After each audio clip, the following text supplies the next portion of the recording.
Assalamualaikum warahmatullahi wabarakatuh. Salam sejahtera bagi kita semuanya. Saya Hafid SPDI, calon guru penggerak angkatan kelima Kabupaten Lamongan, ingin menyampaikan refleksi diri dari modul 1.1.A.4 tentang refleksi filosofis pendidikan menurut Ki Hajar Dewantara. Semoga sedikit refleksi ini memberikan perubahan pada kita sebagai pendidik untuk lebih merdeka dan memerdekakan. Dari dulu saya berpikir bahwa sudah berhasil melaksanakan pembelajaran yang benar-benar berpihak pada murid. Akan tetapi setelah mempelajari pemikiran Ki Hajar Dewantara pada program pendidikan guru penggerak ini, semua anggapan saya berubah. Siswa yang selalu mengumpulkan tugas, yang selalu anteng, bukan berarti mereka merasa merdeka. Dulu tidak pernah saya tanyakan di awal pembelajaran tentang bagaimana pembelajaran yang mereka inginkan dari saya, serta produk apa yang mereka ingin aplikasikan sesuai dengan materi yang saya ajarkan. Saya dulu berpikir anak yang tidak mengumpulkan tugas susah diatur. Saya juga mengeluh, kenapa mereka lelet sekali dalam mengerjakan soal, padahal soalnya sangat mudah. Menyelam ke dalam pemikiran Ki Hajar Dewantara tentang pendidikan. Menurut Ki Hajar Dewantara, pendidikan dan pengajaran adalah suatu usaha persiapan dan persediaan untuk segala kepentingan hidup manusia dalam bermasyarakat dan hidup berbudaya dalam arti yang seluas-luasnya. Masih menurut Ki Hajar Dewantara, pendidikan adalah tempat persemaian benih-benih kebudayaan dalam masyarakat untuk mencapai manusia yang beradab. Maka pendidikan menjadi salah satu kunci utama untuk mencapainya. Pendidikan bisa menjadi tempat berlatih bertumbuhnya nilai-nilai kemanusiaan yang dapat diwariskan untuk generasi-generasi selanjutnya.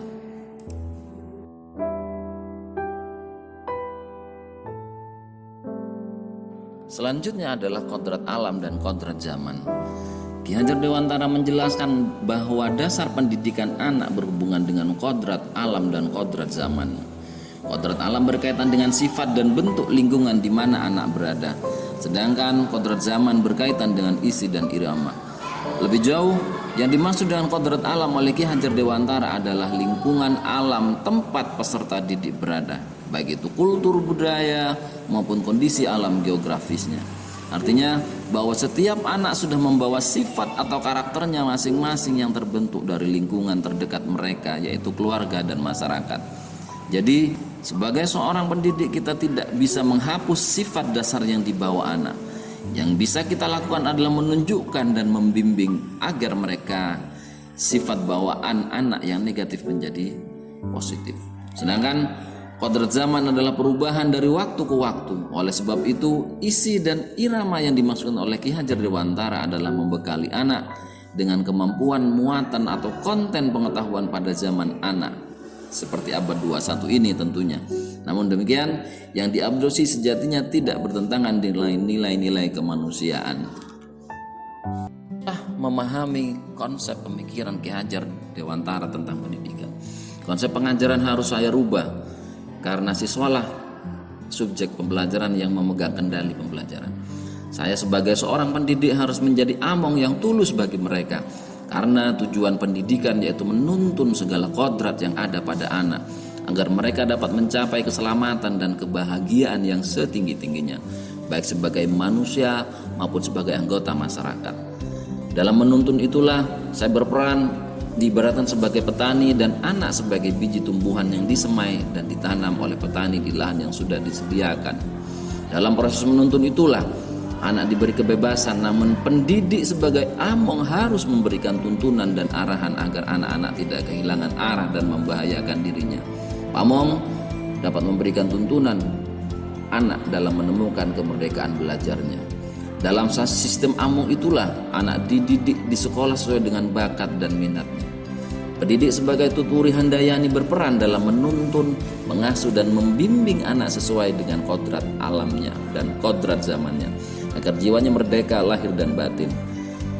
Guru atau pendidik memberikan kebebasan anak memilih gaya belajar yang mereka sukai, dari yang awalnya mungkin instruktif menjadi merdeka belajar.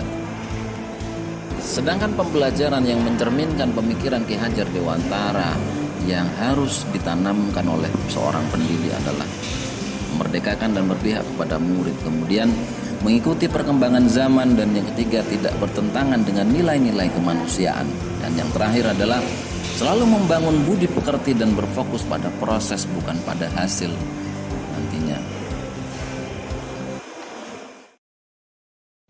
Menurut Ki Hajar Dewantara, budi pekerti atau watak atau karakter merupakan perpaduan antara gerak, pikiran, perasaan, dan kehendak atau kemauan sehingga menimbulkan tenaga.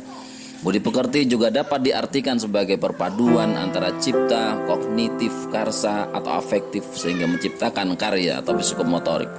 Menurut Ki Hajar Dewantara, pendidikan budi pekerti atau karakter yaitu bulatnya jiwa manusia, bersatunya gerak, pikiran, perasaan, dan kehendak atau kemauan yang akan menumbuhkan energi jiwa manusia sebagai makhluk individu dan sosial dan dapat memerintah atau menguasai dirinya sendiri. Mulai dari gagasan, pikiran atau angan-angan hingga menjadi suatu tindakan. Ki Hajar menyebutnya sebagai manusia yang beradab, dan itulah tujuan pendidikan Indonesia secara garis besar.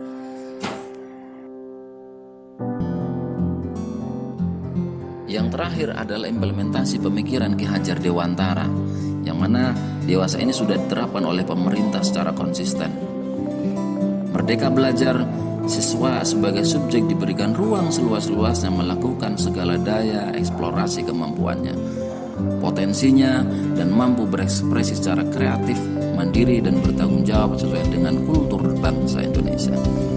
Dari implementasi pemikiran Ki Hajar Dewantara itulah akan lahir pembelajar-pembelajar Pancasila yang beriman dan bertakwa kepada Tuhan Yang Maha Esa dan berakhlak mulia, berkebinekaan global, serta lahir pembelajar yang mampu untuk gotong royong, kreatif, bernalar kritis, dan mandiri, seperti halnya yang sudah digaungkan oleh pemerintah lewat Merdeka Belajarnya. Sekian, terima kasih, semoga bermanfaat. Salam guru penggerak, tergerak